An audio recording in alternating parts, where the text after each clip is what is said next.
Selamat datang di Mentilin Podcast. Mentilin Podcast menjadi rumah bercengkrama bagi para kaula muda untuk bercerita dan berbagi pengalaman inspiratif dari berbagai latar belakang yang berbeda.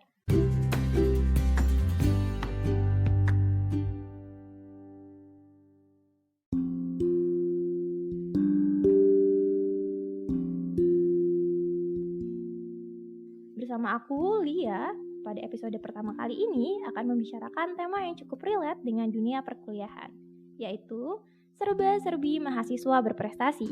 Aku tidak sendiri tentunya. Sudah hadir bersamaku seorang narasumber inspiratif dengan segudang prestasi yang dimilikinya. Selamat datang Fauzia Sabira. Halo, apa kabar? Halo Kalia, kalau kakak gimana kabarnya hari ini? Alhamdulillah baik dan luar biasa. Pertama-tama, aku ingin mengucapkan terima kasih karena sudah bersedia hadir dan memenuhi undangan dari tim Mentilin Podcast. Fauzia sendiri merupakan salah satu mahasiswa berprestasi tahun 2022. Dia mempunyai banyak prestasi terlebih di bidang sastra dan pageant. Hal ini dapat dilihat dari CV Kak Fauzia, di mana ia pernah menjadi Duta Inspirasi Indonesia Perwakilan Bangka Belitung Batch 4, Juara 3, Apresiasi Budaya Nusantara Adu Jak Genre Indonesia tingkat nasional, penulis buku antologi Kamulah Semangatku Karya Terbaik se-Indonesia, penulis terpilih IDN Creation Literate Fest, dan penulis buku antologi Cerpen Melankolia, serta segudang prestasi lain yang tidak dapat kusebutkan semuanya. Ada pepatah lama yang mengatakan tak kenal maka tak sayang maka tak cinta. Oleh karena itu, alangkah baiknya Kak Fauzia untuk dapat berkenalan secara langsung dengan para kaula muda yang ada di rumah. Halo semuanya, kenalin aku Fauzia Sabira. Sekarang merupakan mahasiswa Universitas Bangka Belitung dan juga aktif nih di berbagai kegiatan lainnya. Setelah perkenalan singkat tadi, aku jadi penasaran nih, apa saja sih kesibukan Kak Fauzia sekarang? Oke, kalau bicara soal kesibukan, aku sekarang masih kuliah ya. Jadi tadi udah aku jelasin bahwa aku kuliah di Universitas Bangka Belitung dan sekarang nanti beranjak nih ke semester 5 di jurusan biologi tepatnya. Kemudian kegiatan aku lainnya adalah ya aktif organisasi dan aktif juga di berbagai kegiatan sosial lainnya gitu sih Kak. Wow, Kak Fauzia ini merupakan salah satu contoh mahasiswa yang sangat produktif ya, Sobat Mentilin. Baiklah, kita kembali ke pembahasan awal kita tentang serba-serbi mahasiswa berprestasi. Membicarakan mahasiswa berprestasi tentunya tidak lepas dari kegiatan pemilihan mahasiswa berprestasi itu sendiri. Mungkin masih banyak yang bingung nih, apa sih kegiatan pemilihan mahasiswa berprestasi itu? Pas banget karena kita sudah bersama dengan Kak Fauzia. Oleh karena itu, aku akan berikan kesempatan kepada Kak Fauzia untuk menjelaskan apa sih kegiatan mahasiswa berprestasi itu.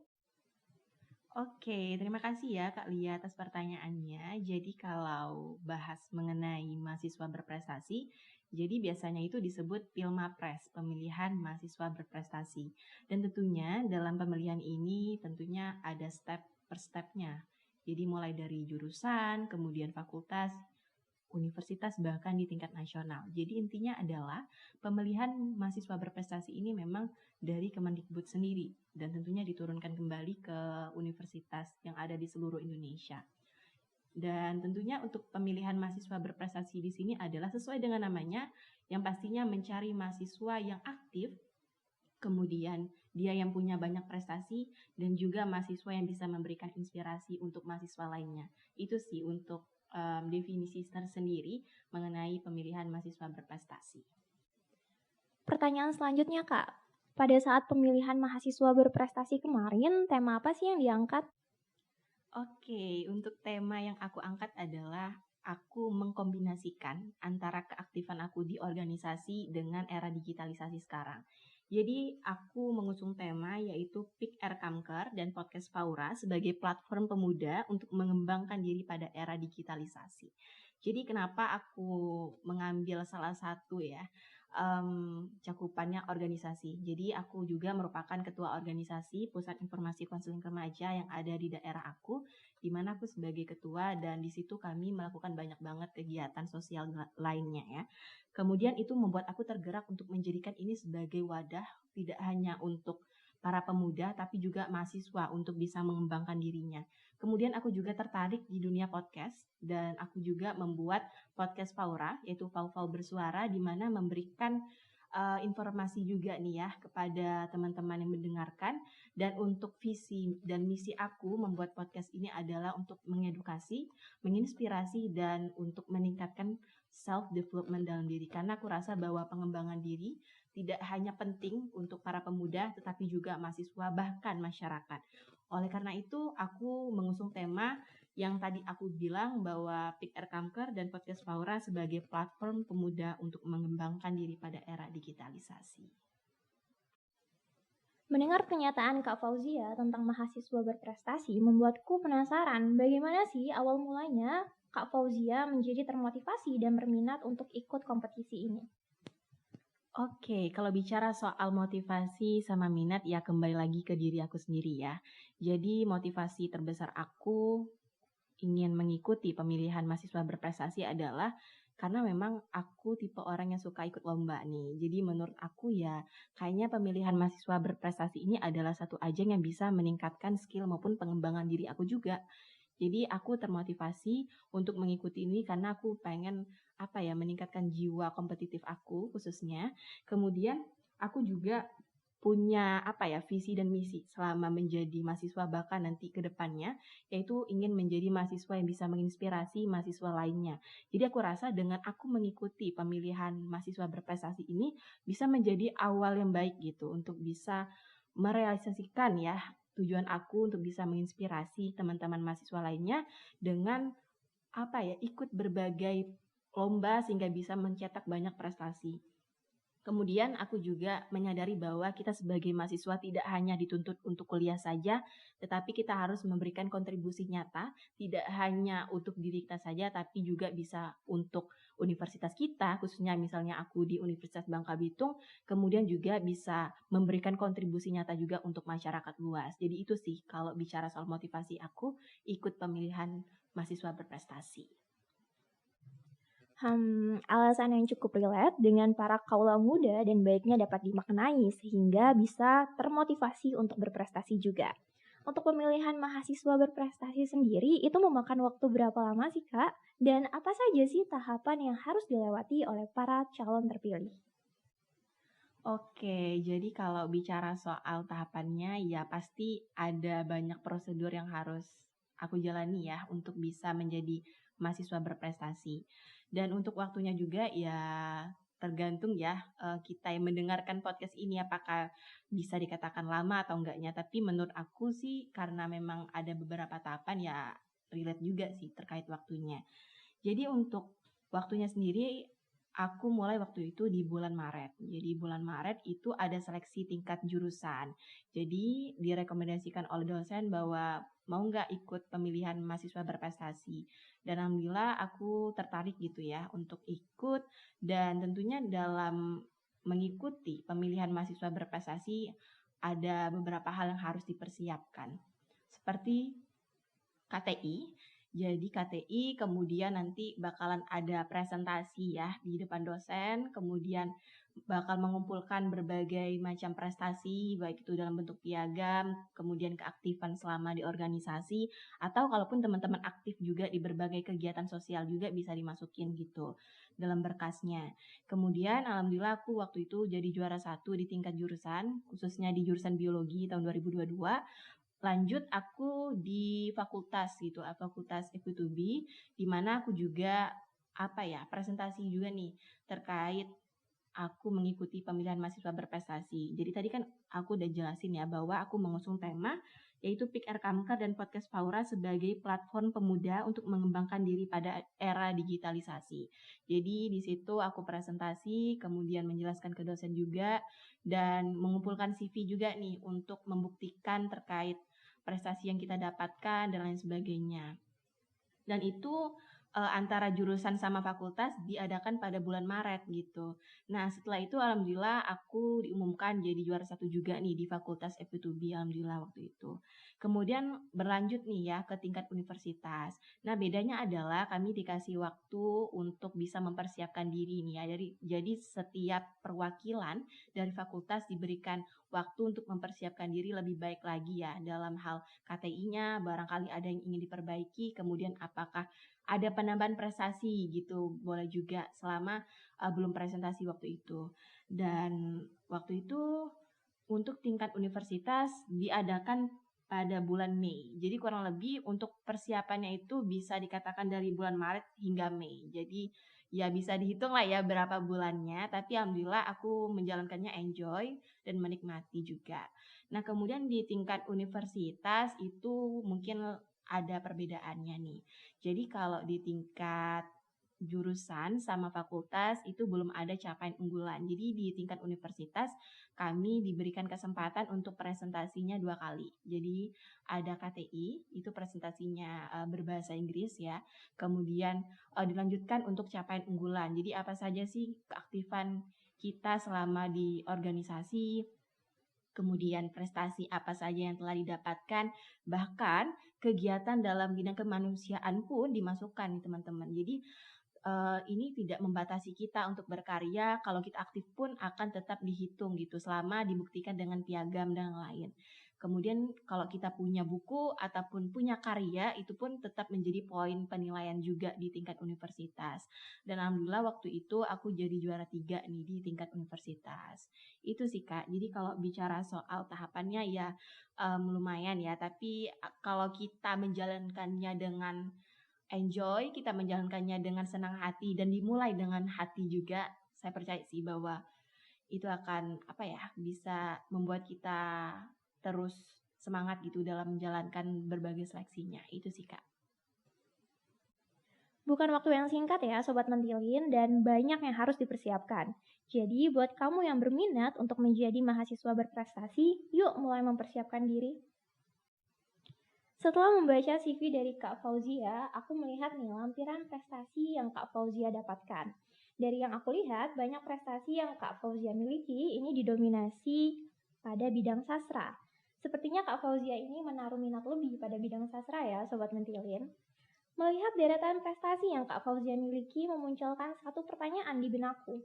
Aku mau tanya dong Kak, untuk pemilihan mahasiswa berprestasi ini apakah terdapat cakupan atau batasan prestasi tertentu? Oke, kalau bicara soal batasan ataupun cakupan prestasinya sebenarnya nggak ada yang gimana-gimana sih Kak. Tapi kalau yang namanya pemilihan mahasiswa berprestasi di tingkat universitas ya biasanya memang diprioritaskan prestasinya yang memang selama perkuliahan. Jadi misalnya ada prestasi waktu SMA, SMP, dan yang lain itu belum bisa dimasukkan karena memang diprioritaskan yang memang prestasi yang pernah didapatkan selama menjadi mahasiswa. Kemudian untuk pemilihan mahasiswa berprestasi ini kan biasanya persyaratannya itu dari setiap universitas ada yang berbeda juga nih. Ada yang sama, ada yang beda tergantung universitasnya. Kalau di Universitas Bangka Belitung sendiri tidak membatasi mahasiswanya gitu ya, tapi ada maksimalnya. Jadi maksimalnya itu semester 6 untuk ikut mahasiswa berprestasi. Jadi kalau udah lewat semester 6 belum bisa gitu untuk ikut. Dan for your information juga nih ya teman-teman semuanya, waktu itu aku juga ikut di semester 4. Jadi bahkan di tahun sebelumnya pun ada juga nih yang pernah ikut di semester 2 gitu. Jadi kalau di Universitas Bangka Belitung sendiri maksimalnya semester 6 untuk ikut. Tapi ini tergantung juga ketentuan dari universitas-universitas yang lainnya. Tergantung teman-teman kuliahnya di mana gitu sih Kak. Jadi gitu ya Sobat Mentilin, tidak ada batasan prestasi. Ayo berprestasi sebanyak-banyaknya. Semakin banyak berprestasi, semakin bagus dong tentunya. Menjadi salah satu mahasiswa berprestasi yang aktif dalam kegiatan perkuliahan dan organisasi tentunya membuat aku dan Sobat Mentilin di rumah menjadi bertanya-tanya nih. Bagaimana sih cara kakak dalam memanage waktu yang kakak punya antara perkuliahan dengan kegiatan organisasi? Kakak punya tips ala kakak yang bisa dibagikan kepada Sobat Mentilin nggak? Oke, jadi ini bicara soal bagaimana kita bagi waktu. Menurut aku setiap orang pasti punya caranya sendiri untuk membagi waktu. Jadi tergantung pribadi masing-masing ya.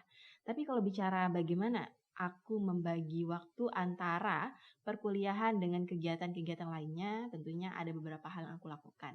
Di mana aku melakukan perencanaan terlebih dahulu. Artinya planning itu penting banget. Jadi bagaimana aku merencanakannya? Yang pastinya mencatat setiap kegiatan apa yang akan aku lakukan gitu. Kemudian bagaimana sih cara aku mencatatnya? Bisa melalui langsung tulis nih di buku atau enggak membuat notes di handphone. Bahkan aku juga biasanya mencatat jadwal aku di kalender gitu ya. Jadi kayak akan ada yang mengingatkan. Jadi bukan hanya doi yang mengingatkan ya. Jadi kalender pun bisa mengingatkan ya. Kalau di handphone aku itu ada kalender yang biasanya mengingatkan aku terkait jadwal kegiatan. Jadi bisa tersistematis lah untuk jadwal kegiatannya. Kemudian setelah aku melakukan perencanaan dan lain sebagainya, aku pastinya membuat skala prioritas. Jadi ketika aku udah tahu, oh di hari ini ada kegiatan ini nih, oh nanti besok ada kegiatan apa nih. Jadi aku punya gambaran bagaimana membuat skala prioritas mana yang harus aku prioritaskan terlebih dahulu nih. Kemudian yang paling penting adalah kita harus tahu bagaimana cara how to manage your time gitu. Bagaimana kamu bisa membagi waktu dengan baik, di mana kita harus bisa membagi waktu antara kuliah, kemudian organisasi, bahkan untuk diri kamu sendiri pun penting banget gitu. Apalagi istilahnya kita perlu banget me time ataupun waktu dengan keluarga. Jangan sampai sakingnya kita pengen aktif, kita lupa dengan orang-orang di sekitar kita. Jadi aku sangat-sangat menjaga hal itu sih. Jadi walaupun seberapa sibuknya aku berusaha untuk bisa membagi waktu dengan hal-hal lainnya. Kemudian ketika kita udah buat skala prioritas dan lain sebagainya, kita harus berkomitmen dengan diri sendiri. Artinya ketika kita sudah membuat jadwal, ya kita berusaha untuk bisa on track terus nih dengan jadwal yang kita lakukan gitu. Kalaupun nggak sesuai ya it's okay gitu loh. Tapi kita harus punya plan A, plan B, plan C. Jadi punya perencanaan yang baik dan lain sebagainya. Dan yang terakhir adalah kita kuatkan motivasi.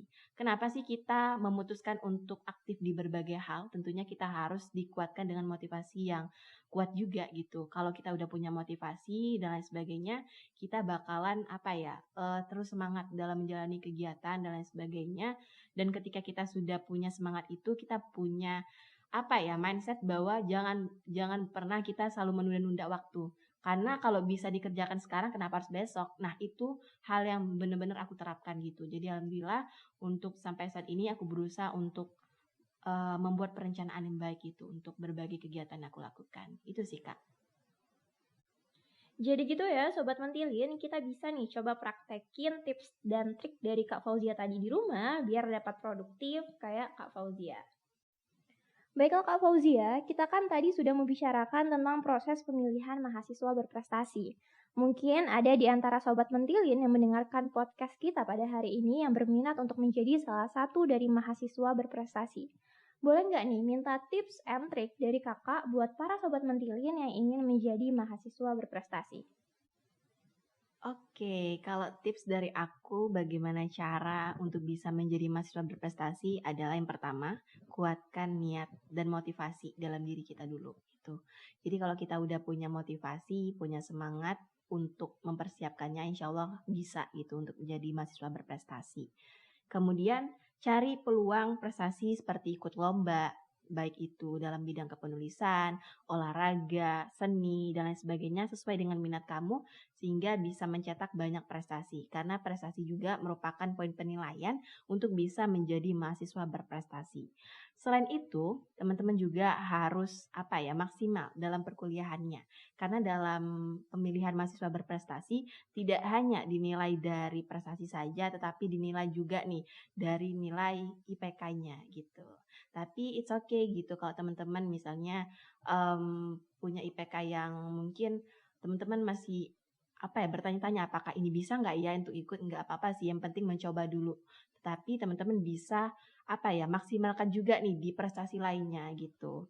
Selain itu juga teman-teman bisa memperbanyak pengalaman organisasi. Karena menurut aku pengalaman organisasi itu adalah sangat-sangat penting. Jadi kalau pengalaman dariku sendiri, justru prestasi-prestasi yang aku dapatkan ini juga aku dapatkan dari pengalaman organisasi yang pernah aku lakukan dan juga di universitas juga yang aku pernah ikuti berbagai kegiatannya. Sehingga membuat aku termotivasi juga untuk ikut berbagai lomba gitu. Selain itu juga kalau teman-teman memang aktif di bidang kemanusiaan, itu bisa jadi poin penilaian juga nih teman-teman. Jadi tidak hanya dinilai dari nilai IPK-nya aja, kemudian organisasi aja, tetapi bagaimana kita di masyarakat. Bagaimana kepedulian kita dengan masyarakat, mungkin dengan mahasiswa lainnya juga bagaimana itu bisa jadi poin penilaian juga. Selain itu juga teman-teman bisa memperbanyak karya. Karena jujur, menurut aku mahasiswa yang berprestasi itu adalah mahasiswa yang bisa membuat banyak karya.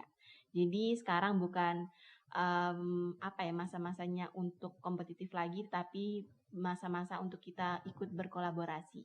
Jadi perlombaan tidak hanya menekankan jiwa kompetitif kita, tapi kita juga bisa menekankan jiwa kolaborasi dengan pihak lainnya. Barangkali dengan kita ikut lomba, kita bisa ketemu banyak orang, kita bisa nanti berkolaborasi, misalnya bikin kegiatan dan lain-lain. Nah, itu bisa menjadi poin penting juga nih buat teman-teman yang bisa dan tertarik untuk ikut Pilmapres. Itu sih Kak dari aku. Semoga tips and trik dari Kak Fauzia ini bisa membantu kamu yang ingin menjadi salah satu dari mahasiswa berprestasi yang ada di kampusmu ya Sobat Mentilin. Sebelum menutup podcast kali ini, aku mau dong denger pesan dari Kak Fauzia, terkhususnya untuk para kaula muda agar dapat memotivasi mereka untuk berprestasi.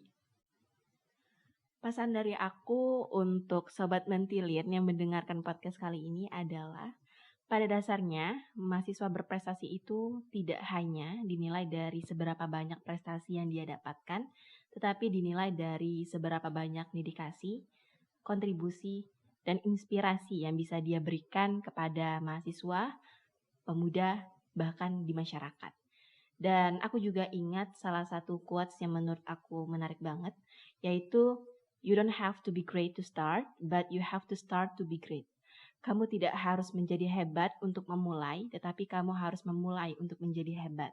Jadi aku rasa dengan kamu mengikuti pemilihan mahasiswa berprestasi, ini bisa menjadi langkah awal kamu untuk menjadi seseorang yang hebat nanti di masa depan ya. Dan tentunya menjadi mahasiswa berprestasi mengajarkan aku juga pentingnya untuk rendah hati. Jadi seberapa banyak prestasi yang kamu dapatkan, jangan sesekali kita menyombongkan diri, tetapi jadilah mahasiswa yang bisa menginspirasi dan senantiasa rendah hati dan juga bisa memotivasi mahasiswa lainnya untuk bisa mencetak banyak prestasi juga. Itu sih pesan dari aku dan hakikatnya menjadi mahasiswa berprestasi. Pesan yang sangat menginspirasi. Semoga setelah mendengarkan perbincangan kita pada hari ini akan banyak kaula muda yang termotivasi ya Kak. Baiklah, kita sudah berada di penghujung podcast nih. Namun tak lengkap kiranya jika podcast ini ditutup begitu saja. Oleh karena itu, sebelum aku menutup podcast ini, aku mau kasih kesempatan kepada Kak Fauzia untuk bisa lebih dekat dengan Sobat Mentilin yang ada di rumah melalui platform sosial media yang kakak punya. Mungkin kakak bisa membagikan dan mempromosikan media sosial yang kakak punya kepada Sobat Mentilin yang ada di rumah. Halo Sobat Mentilin yang mendengarkan podcast kali ini. Buat kalian yang ingin lebih dekat dengan aku atau pengen bercengkrama, bisa follow Instagram aku di @fauzia_bira. Dan tadi aku juga spill ya terkait organisasi yang aku ikuti juga, yang menjadi alasan aku untuk menjadi mahasiswa berprestasi, yaitu bisa juga follow Instagram @picker_kanker. Dan for your information nih teman-teman semuanya, aku juga aktif di dunia podcast. Dan buat kalian yang ingin follow juga Instagram maupun TikTok dari podcast aku, bisa follow Instagram maupun TikToknya di @faura_bersuara. Nah itu adalah salah satu alasan aku juga nih untuk ikut mahasiswa berprestasi, mengangkat organisasi Pikar Kamkar dan juga podcast Faura, Fau Bersuara. Dicatat ya, jadi kamu bisa bercengkrama dan bertanya secara langsung kepada Kak Fauzia melalui sosial media yang dia punya. Baiklah, kita sudah sampai di akhir podcast. Buat kamu yang masih setia mendengarkan Mentilin Podcast sampai saat ini, kuucapkan terima kasih. Jangan lupa terus dengarkan Mentilin Podcast di aplikasi Instagram dan jangan lupa follow Instagram LPM UBB di @persmahasiswaUBB. Untuk semua kaula muda tetap semangat dan sampai bertemu pada Mentilin Podcast berikutnya. Dadah!